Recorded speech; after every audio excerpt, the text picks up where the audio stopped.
It was a bright, early autumn morning when Akira and Naomi first noticed how their once beautiful garden had begun to fall into neglect.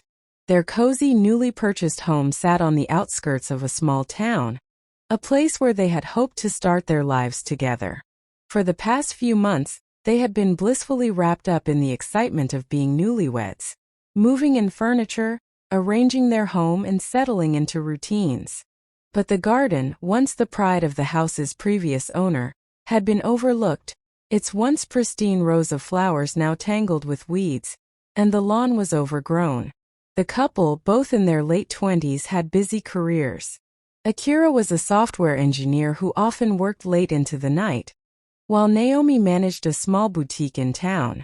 Time was a luxury they didn't have, and neither had the energy to deal with the sprawling backyard.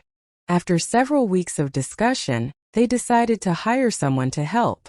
Naomi made a call to a local landscaping service, but they were fully booked for weeks.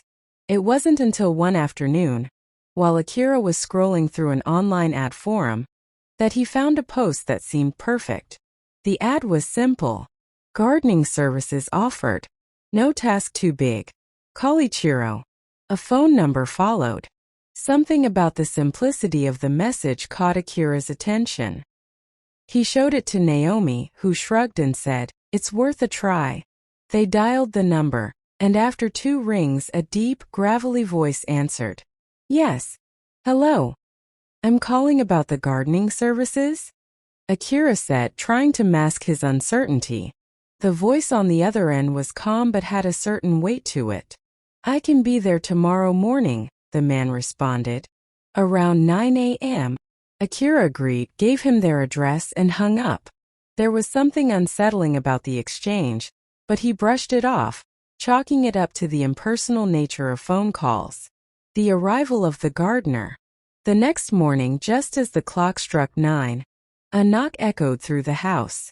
Naomi, who had been cleaning the kitchen, wiped her hands on a towel and walked toward the door.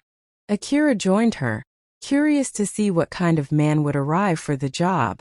When Naomi opened the door, a tall older man stood on the threshold.